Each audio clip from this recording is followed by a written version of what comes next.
be strong.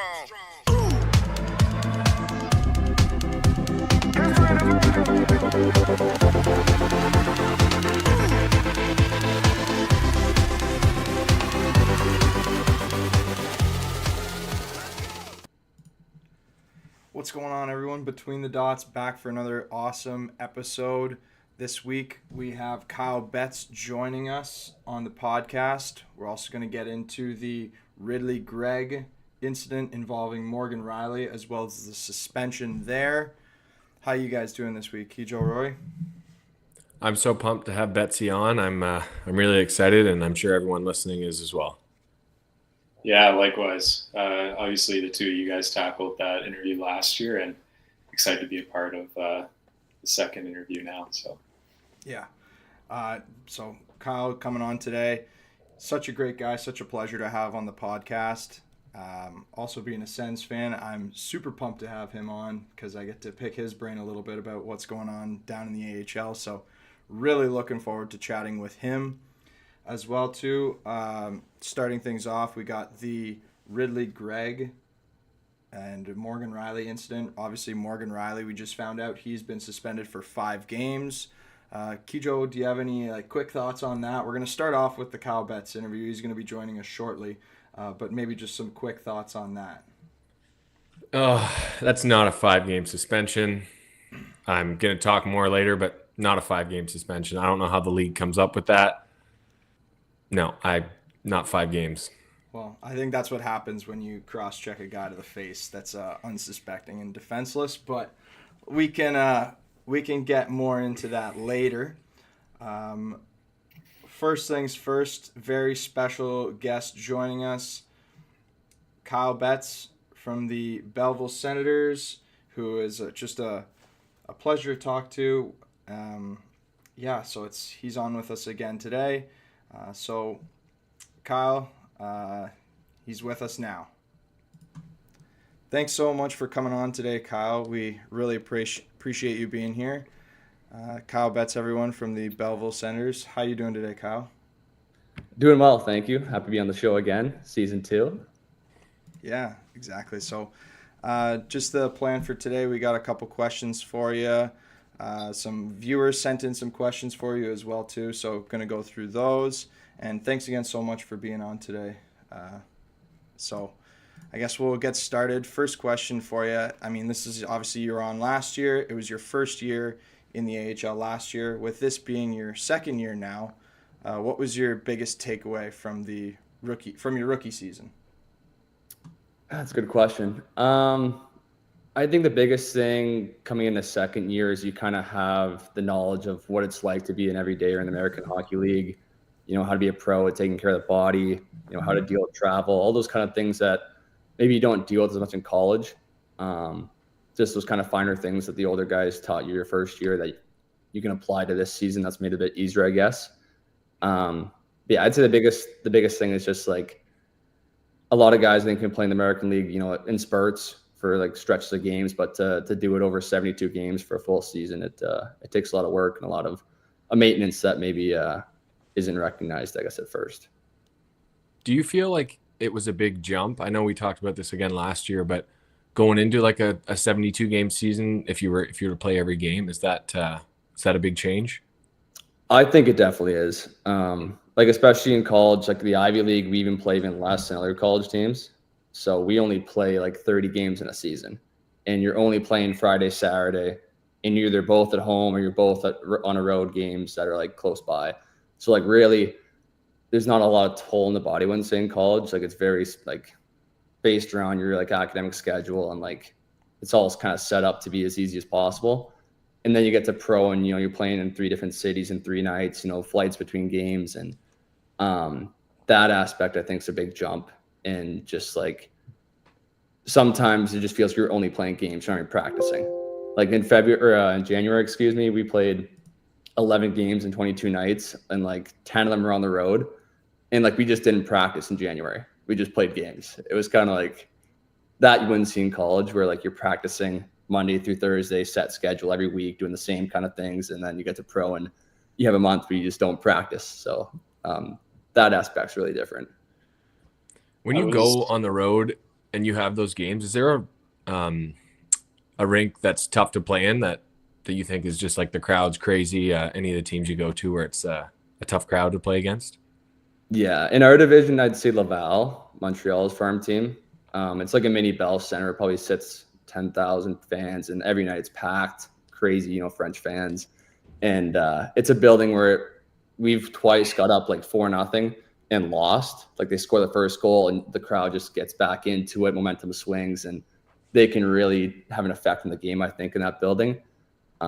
If you're going to see an American hockey game, I think that Laval and Hershey probably the big two, like unbelievable fans, like NHL caliber, experience. But for us, it's Laval.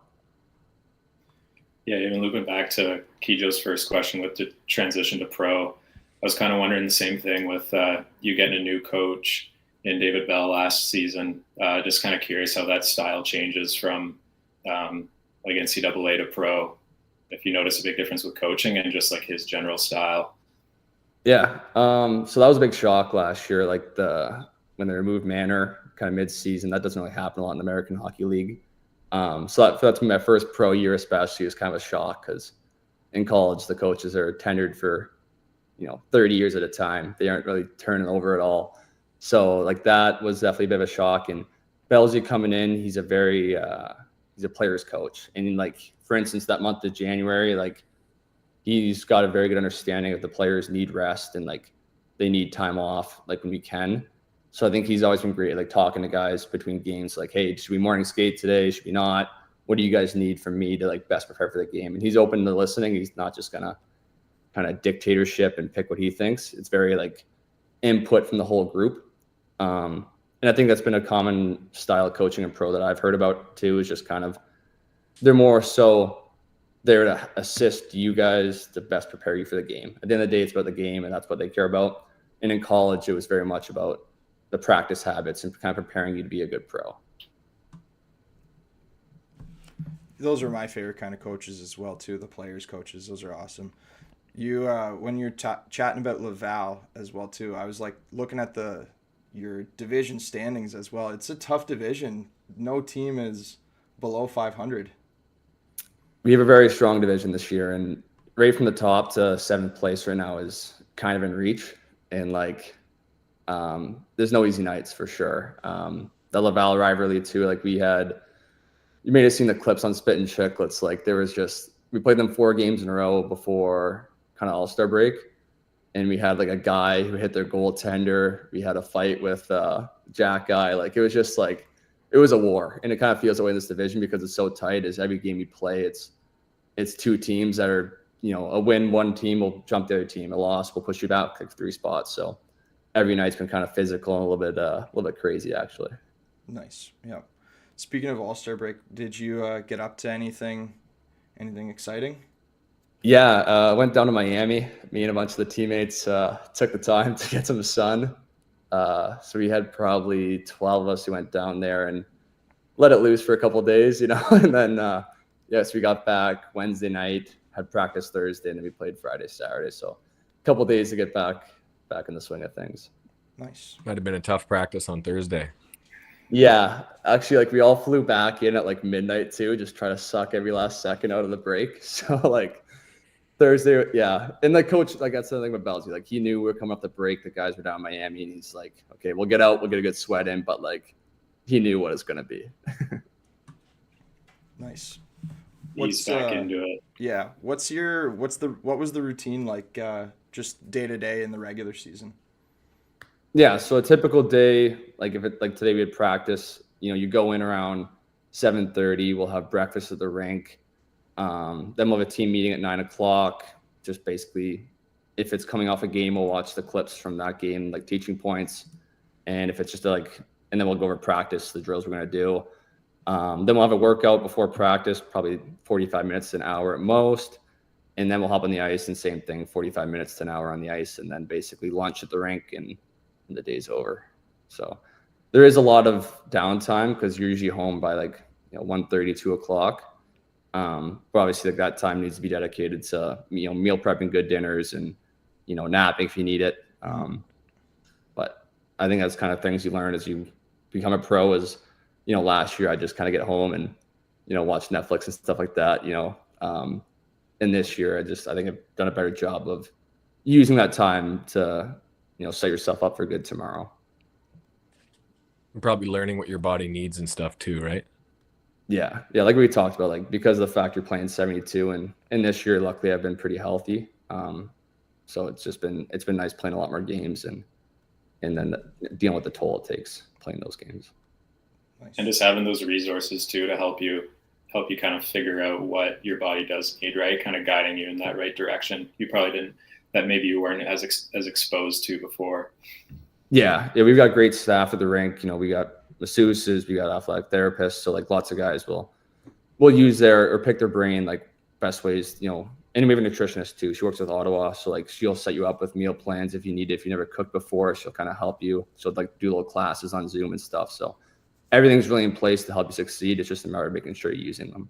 Nice. You mentioned Jack-Eye when you faced off against him when you were playing against Laval. I was wondering if there was any other guys with kind of like either NHL experience or just guys that you noticed playing against this year in the AHL that you think might be able to make that jump to the NHL or like take those next steps soon. Yeah. So I guess like sticking with our team, we've got a lot of great young players, a lot of good prospects, I guess, like now making the jump to pro. Just single maybe a couple guys out, like a Stop Chuck. He's going to be a great player. He's 20 years old, but very mature in the way he plays. On other teams, like Toronto's always got, the young prospects like Aberzizi. He just needs a chance. He's going to be a good NHLer. Every team you play though, like the thing about the league is that a lot of these guys can make the jump. It just depending on the right place, right time, and get an opportunity. Is there go ahead, Roy? Sorry, Kijo. I was just tying into that, like players that you think could take the jump, but like situationally, say a player comes down to the AHL for a little bit. I think of like a guy like Jacob Vrana, for example, who just has unbelievable skill and could put up like 30 goals in the NHL. You probably obviously try to not play them differently if you're facing off against them, but like how do you kind of handle those situations? Even like a goalie on a conditioning stint. Definitely when the guys come down on conditioning stints, like the power play, I think is when they'll have the biggest impact. And like in our pre-scout for penalty kill, we'll talk about their tendencies and how to best limit them being effective that way. But 5-on-5, we're not going to change systems for one player at this league. That it's not that big of a jump that they're making that big of an impact 5-on-5. I'd say it's more so the tendencies and the power play and stuff where like a certain thing they do can make a big impact and you got to make sure you shut it down. Awesome. Quickly coming back to a moment from this year. I actually watched it today. You probably had a few penalty shots with the Golden Hawks back in the day, but what's the feeling that goes through your mind before you're about to take a penalty shot in the AHL? Were you nervous for that? Definitely. When they called it, I honestly thought it should have been a 2-minute penalty. I didn't think it was a penalty shot, but I was getting back to the bench thinking the power play was coming out, and then they're all like kind of saying, hey, it's a penalty shot. I was like, oh, God. Maybe we should defer this one, take the power play instead, which I didn't realize until after the game is actually an option. If you want, you can defer a penalty shot to take a power play. Fun fact.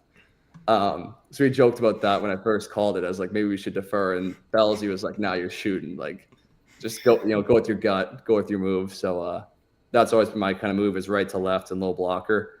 And Hilby just came down from the Leafs. So I was kind of like, I follow the Leafs. Obviously, they're my team growing up. And it was kind of cool to score on him right after he came back from the National League.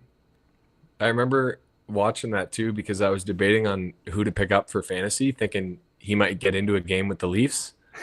And then I see a highlight come up. I'm like, oh, Betsy just ripped on him. Nice. Yeah, don't start him after that one. Yeah, no, definitely not. That was good though. Yeah. I know Kijo's chomping at the bit for this one, but we were wondering what your thoughts were on the Ridley, Gregg, and Morgan Riley incident that happened. Yeah, so I was just talking to you guys before, but like Ridley's a guy I got to know really well last year. We were both rookies in Belleville, so like lot of the rookie duties and stuff like that we were doing together, and he's just the quietest kid ever, nicest kid, super quiet, doesn't say much, but on the ice, he just has this, Brad Marchand kind of rattiness to him. Like, he can get underneath guys' skins. And, my take on it was how you put the puck in the empty net, I don't think really matters. Like, it's an emotional game. The put that game away, I think, late, good for him. He did a great job that night, blocking shots and stuff like that. I think that Riley just is more a frustration about the game and losing, especially like a rival like Ottawa, that I feel like the cross-check was more just a frustration lash out than the code they were kind of talking about with the empty nets. I just, I don't know. The Ryan Reeves quotes today too are pretty funny. I got a good chuckle out of those. But yeah, I think it's been blown out of proportion. Like, I've seen that on sports in the last 4 days now. And I think it's probably time to turn the page on it. Like, we'll see what Riley gets for suspension, but I loved it, especially just knowing Ritter and just what was going through his head probably when he wound up for the slap shot. Like, just a bit of a screw you, Leafs fans, because there is a bunch of Leafs fans obviously at those Ottawa games, and I think it's a good way to stick it to him. Yep. Kijo, I'll let you kind of go off that. No, that was, I mean, yeah, you can I like back what you him said up. about it. Doesn't really matter. That's true. It doesn't really matter how you put the puck in the net. All I can think about, though, is back in the day, what Don Cherry would have to say about that. Just thinking like, oh, you coming up and just the game's over and you're ripping it into the empty net, and good on Morgan Riley for going at him. It's funny to look at it back a few years ago, how things changed. But no, I get it. It's honestly, when I was still playing too, I like to get under guys' skin as much as I could. So I embrace it. I respect that from Ridley Gregg. That was good. Yeah, it'll be great to see the next time they play, I guess, what kind of consequences or, what the Leafs are going to want to do. But, I think Ritter can hold his own more than people think. He looks pretty small, but he's a strong kid, so yeah, he'll be fine. Kind of getting back to your season this year with Belleville, you kind of mentioned how you got some young players on the team. You also got some older guys. Just what's like the team dynamic been like this year? Yeah, so like you said, we kind of have that very much a spread. Like, we have these young prospects, but we do have an older team. Like, we actually have a vet problem right now. So if you have like over 265 pro games, you can only dress 5 of those guys a night. So we were at 6. So basically they're kind of rotating which of those veteran players had to sit. And now with McEwen clearing waivers, it's going to be an additional vet. So like, it kind of shows the age that we have on the team as well. But the dynamic's fun because, like, we have guys that are older with wives and kids, and we have these young guys, 20 years old, fresh out of like the WHL and stuff. But everyone gets along very well. Like when we go out on the road and stuff, like everyone goes out together. We had a rookie party in Grand Rapids, and, like, everyone's involved in the kind of festivities that way. And that's always been nice to see. And honestly, sometimes it's the older guys letting loose the most, like, when they're at home with the wife and kids, they kind of gotta, be there and be supportive, but on the road, they can go out and have a little fun and, stay a bit later than they usually could. So, yeah, that dynamic's really fun. And the young guys have done a really good job, I think, adapting to the league and taking the steps that Ottawa is hoping to see for them to ultimately make the jump to NHL.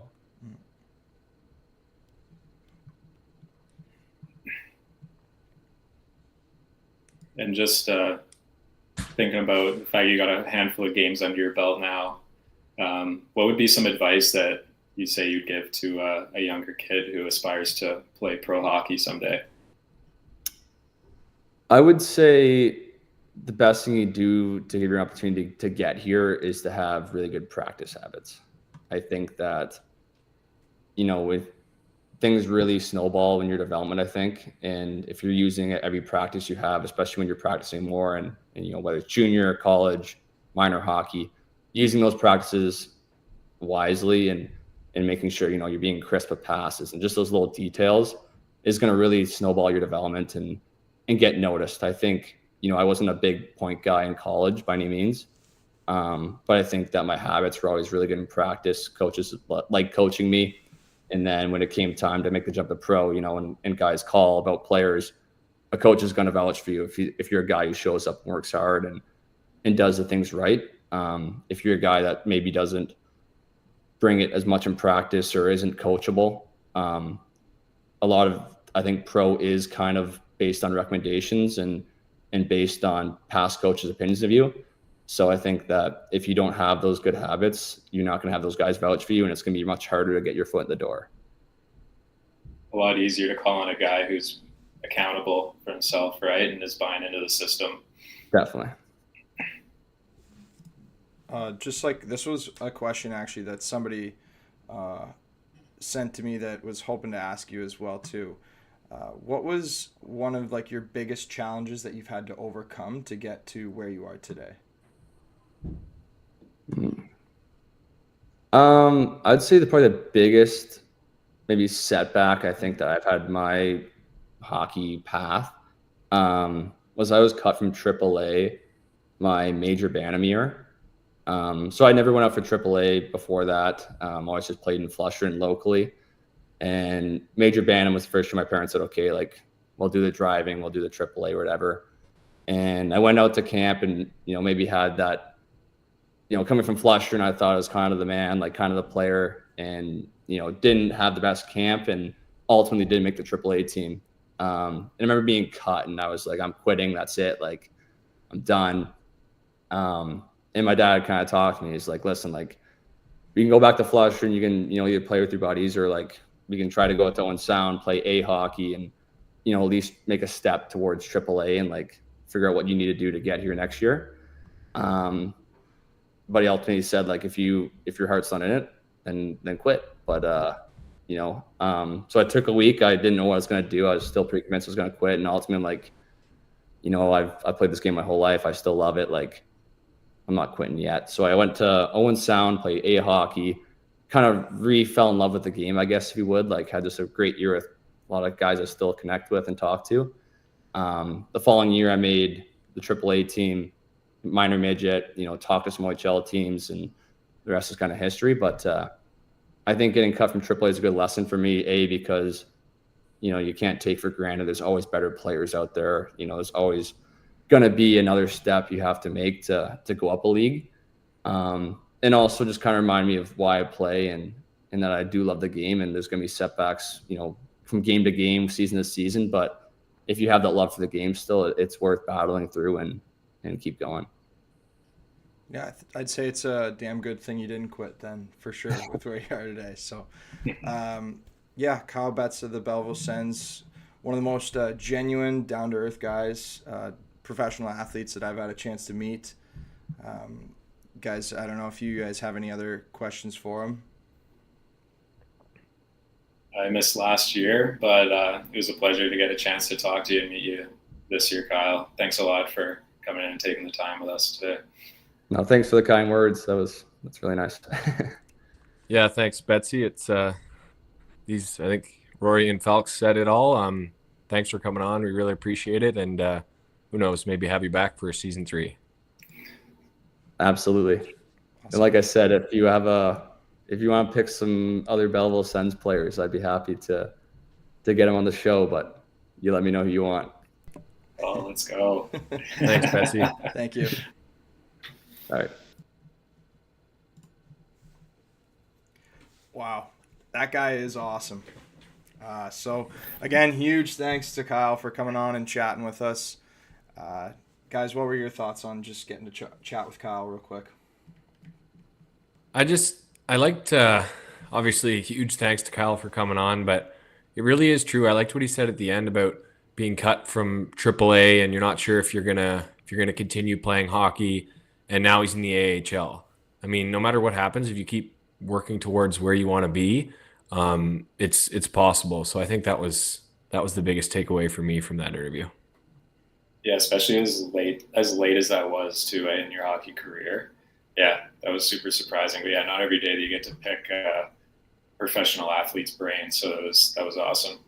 Man, I just have so much respect too for guys that take the time still to come on, and no matter like how big or how busy you can get in life, they still find the time for us little guys out here. So it was awesome getting to talk with them. So yeah, really good stuff. Really good stuff there. We wanted to get into the Ridley Gregg hit as well this episode, or not the Ridley Gregg hit, the Ridley Gregg incident, and Morgan Riley hitting him in response to shooting the puck in the empty net. And that'll kind of wrap us up for the episode today. I think we'll get into that a good fair bit here. So, Kijo, why don't you just start on it? I'll let you go first since it involves your Leafs there and the suspension to Riley. So we talked about it a bit off the top of the episode, but to me, it just doesn't make sense. That is not a 5-game suspension. Like Kyle said, I get the coming in and just firing the puck in the empty net. It doesn't really matter how it goes in the net, but I don't know. He does it. Riley comes around, just wants to respond. And I don't know. It's a high cross check, which hits his shoulder and rides up into his face. And then if you look in the past, Morgan Riley's first minor penalty was in game 41 this year. Game 41, he got his first penalty. Like, he's not a player that does this often at all. He has no history with the Department of Player Safety. I sent you guys the video of Wayne Simmons getting a full-on cross-check right to the face. No, just a fine. We'll just fine him because he's a Leaf. We're just going to shake this one off. But with Riley, nope, same thing because he's a Leaf. We're going to hammer him with a suspension that is like, okay, suspend him. I get it. We don't want those plays, but 2 games, 2 or I would even take 3. 5 is way too many.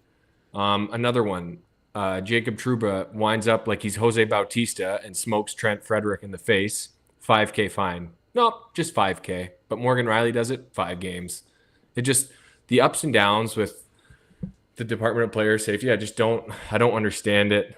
I think it all starts from the third period when Tim Stützle jumps off the diving board, starts swimming in the pool, gets that penalty, and then it's just like the Leafs, like that's not why they lost the game, but it all starts there, and then he does that. Like, I don't know. I think I like Morgan Riley's response. It's ironic too if he just drops his gloves and starts pounding him, he probably doesn't get suspended, and now he's got to sit for 5 games.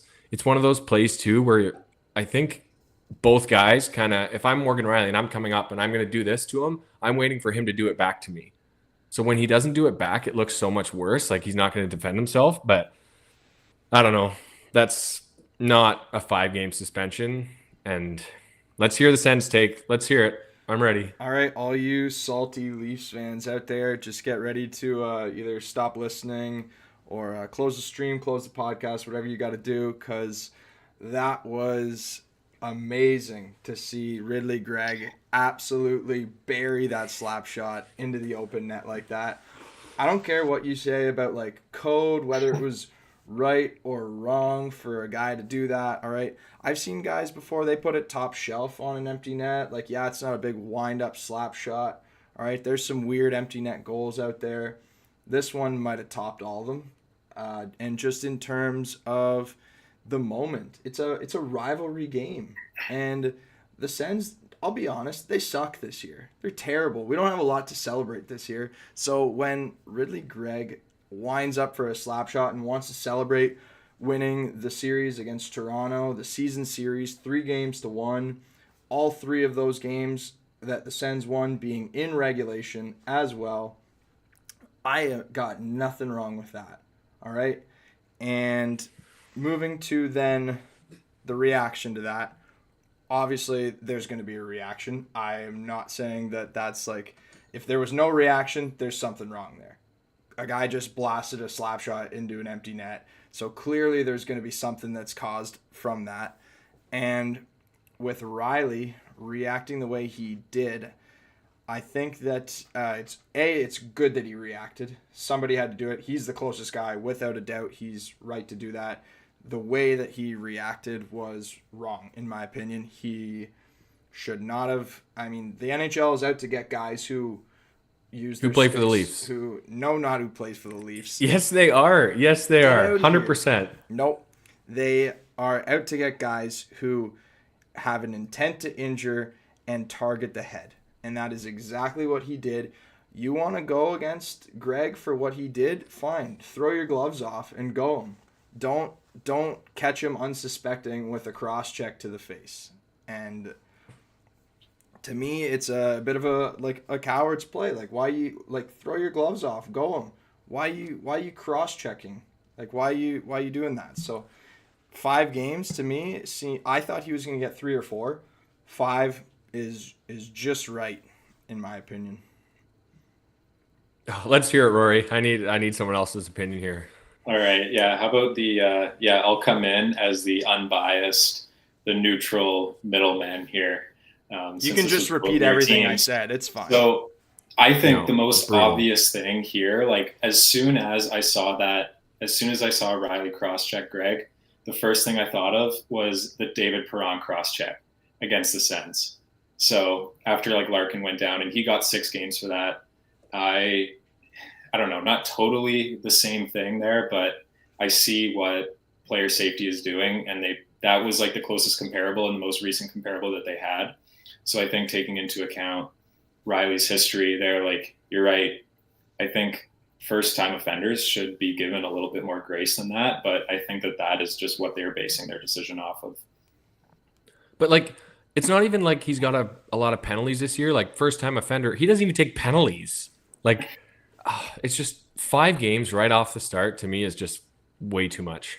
That's going to be costly for a team that's barely hanging on to a playoff spot too. So you lose if we keep playing down to the bad teams we're playing against, it's what's going to happen. Yeah, I mean, like that's why I just love Ridley Gregg for blasting it in the open net like that, and clearly and I love the way that Leafs media reacted to this as well too. Every single person on the Sportsnet panel is praising Morgan Riley and how like he's a hero basically for his actions. And I couldn't believe it. Like he clearly targeted a defenseless player. And if you have any other team that is not the Leafs, the Sportsnet panel is going off about how we can't have that in the league. And no, but Riley's a hero. Okay. I have to back Falks on that because I was watching that as well because I was very curious as to what the panel was going to say. And that is the first time I've ever seen or heard Jen Botterill actually be on the defensive side of violent actions. She's always just the most negative and just like, oh, this has 0 part to play in the game. But then that happens and she like was actually backing him on it. And I was like, that is a first. And I think that there is a little bit of a telling sign there. Like calling what Greg did classless versus calling what Riley did classless. Like, sure, I think you have every right to blast the puck into an open net in a big rivalry series game. The stamp of victory on that one is what that was. And I again, I'm not saying that there shouldn't have been a reaction. 100%. A guy does that to your team, you need to react. Like that's absurd. Like, but at the same time, you can't go and attempt to cross-check him and target him in the head with using your stick. Like throw your gloves off and go in there with your fists. Like or keep the gloves on and throw punches. But it's when you start using your stick as something to target the head with, that's when you start getting into the suspension territory. Okay, does Ridley Gregg, have to respond to that the next game? Next time that he faces the Leafs, certainly, yeah. They're going to be all over him for that. So, and I think he embraces it. He'll embrace that. Riley will too, I think. Yeah, but I think that presents like the issue of like, yeah, Riley had to do that. He had to recognize that and go after Greg.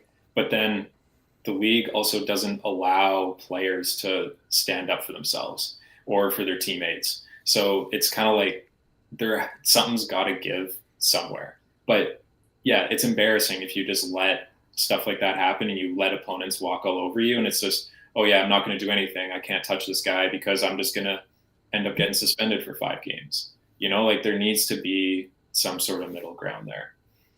Yeah. So all in all, I think that's again, Riley shouldn't use his stick.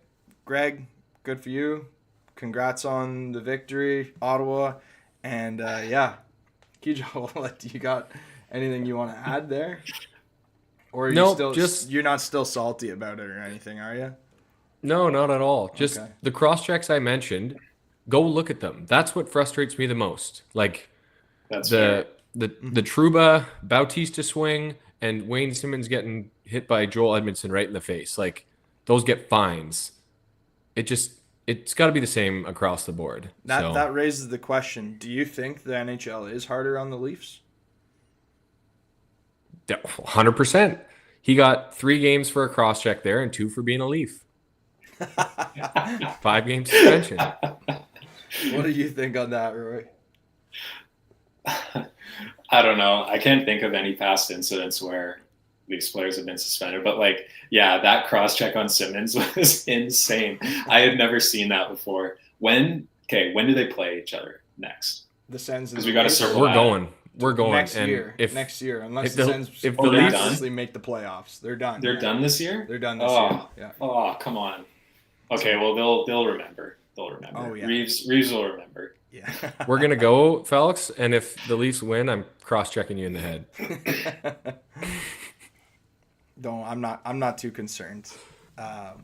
Like every delusional Sens fan, I think that we're always due for better times to come. So I think that's next year. Next year's our year, right? That's what you always say as a Leafs fan as well, too. So, but no, I got nothing. If No you ask comments. me, though, in terms of like what the NHL, how they handle the Leafs, I tend to feel the opposite. Actually, that they tend to be. Oh, of course you do. gracious Of course with the you Leafs. do. They cater to them practically for every single scheduling game there is all year. I think that this one they got right, actually, in terms of like there's a clear intent to injure. There is a defenseless player who had just scored a goal and is unaware of the approaching player coming in. But he sees him coming. He's not defenseless. He sees him coming. Drop the gloves and go at him. You know he's going to hit you. There's a flying cross check coming in. How do you defend that? Oh, my. Well, you see he's coming after you for what you just did. Like, defenseless, I don't think he's defenseless. I think it's very rare when a professional hockey player is in a defenseless position. I'll say that. Yeah. I mean, you know what it reminded me of is do you remember the Pierre Turgeon when he That's a hilarious clip. when he just gets decked after the whistle by Dale Hunter? It's after he scores a goal on the goalie. The goalie's in the net. Obviously, it's not an empty net. He scores a goal and he just starts sellying, and then Dale Hunter comes over and absolutely buries him into the boards. The best part. That's unsuspecting. No, the best part is his explanation after the game. He's like, I didn't even think that he scored. Yeah. He's just celebrating for no reason. He's celebrating in the corner, yeah. Yeah. No, so it's obviously the Leafs are going to be without Morgan Riley, their top defenseman, for 5 games. That's going to be tough to honestly, like this type of thing though can galvanize a team, and that's exactly what the Leafs have to do over these next 5 games is really try to come together, and guys have got to step up because they're in a race, and it's a tight race for that final playoff spot. So, yeah. Well, speaking of galvanizing, I feel like one guy who can't really galvanize the Leafs anymore is probably their head coach. I don't know. I feel like he's not making the impact that he's trying to impose on that team. Kijo, I don't know if you have any opinions on him, but I feel like he's too casual with that roster. Stir the pot, Roy. So- I love it. I've been going against what Sheldon Keefe said a lot. I think he's got to change some stuff up. However, I like this quote from him after the suspension or after the cross check, and I'm sure you'll like it too, Felix. Sheldon Keefe says, I think there's also a history of events that happen in Toronto and with the Leafs that get more attention and more hype that tend to lead to something such as this. Like, we're talking about it too much, so everyone starts talking about it. All right, we got to hammer this guy now with a big suspension. Everyone's talking about it. Mm-hmm. Yeah, that makes sense. More headlines. Yeah. Yeah, I get that. I don't know. He seems just too okay about everything and just not enough pressure applying. But yeah, I think he did handle that situation appropriately. Yep. And then that quote too of how he's backing Riley, which I get. You got to back your players, but no, it's I don't know. Maybe you raise a good question, Roy. Maybe his time's running out as Leafs head coach. Maybe it's I mean, certainly he's got a short leash. I'd say so.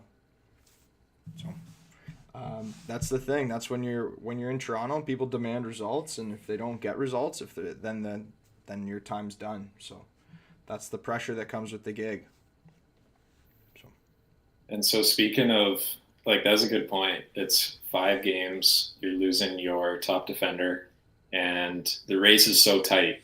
It's so tight in the Atlantic and just the East overall. Because I was looking at the standings today, and the Wings, obviously I was like checking out, and the Wings are still in the second wild card.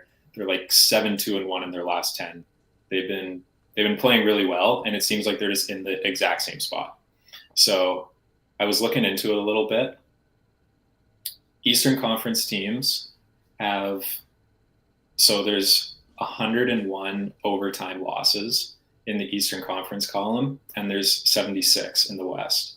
So I just thought that was kind of interesting that the Eastern Conference teams, like, those games are just so much more competitive. It seems like East versus East, they always go to OT, and it's always 3-point games. So as opposed to in the West, there's just not as many points going around, which makes the standings, especially around the wild card spots, so much more compressed, and there's so much more competition there. Mm-hmm. Yeah, it's random thought. Yeah, Ottawa is just bringing it back to the Sens again. They seem to not be in as many games this year, so they struggled this year. In that Ridley Gregg incident, that was one of their lone bright spots this year. So let us have that, all right? Honestly, if that's your bright spot, you can have it. That's how bad it's been. Yeah, it's been a rough year for the Sens. So we'll take that right there. Yep. And that's the season series for the Sens versus Leafs. So we'll have to. I think the rivalry's been rekindled at this point. With that, I mean, it's still there. You can see it in the way that guys get up for the games every time they face each other. So it's it was good to see the fire in the competition there. And if that doesn't bring a rivalry back, I don't know what will. So I'm pumped the next time they play. Yeah. So anyways, again, this Kyle Betts, thanks again for coming on today. The link, this obviously not the first time he's been on, big friend of the show. He was on with us during our season 1 of Between the Dots. The link to that episode is down below in the YouTube bio, so you can go check it out there. But yeah, again, thanks so much for coming on, and it's so great getting to chat with somebody so down to earth and just a really genuine, great guy to talk to. So thank you very much for coming on, and we all obviously wish you all the best in your career this year, and keep working hard, and all the good things I'm sure are going to follow. So that's awesome. So thanks again, Kyle. Do you guys have any final thoughts on the episode today? I just wanted to apologize again. Biggest episode of the year, and my internet doesn't decide to show up today, so it's a little unfortunate. But like we said, we're not in a studio, so this kind of thing happens. But yeah, thanks again, Kyle. It was great talking to you as always. And who knows, in the future we may even have a couple more Belleville Sens on the podcast. Mm-hmm. Yep, very good. Oh yeah, that'd be great. And that's also Fultz's dream, I imagine. Just get more of that roster on. So yeah, looking forward to that if that ever comes. It'd be really exciting. Exactly. And then we just eventually fully transition to a Sens only podcast. And then poor Kijo's left with being a Leafs fan. So I'm out if that's the case. Whenever you want me to send you a Sens jersey, Kijo, with your name on the back, you just let me know, all right? Oh, that's brutal. Alrighty. Yeah, so thanks again, everybody, for joining and watching today and listening. The content that we do is streamed typically every Wednesday at 8 p.m. This week we did a Tuesday night to accommodate the interview with Kyle Betts. So be sure to stay tuned for more episodes weekly. We post content as well on Instagram and TikTok. Yeah, so overall, I think a great episode. Thanks again, Kyle, for coming on. And thanks, everyone, for listening. We hope to see you again next week.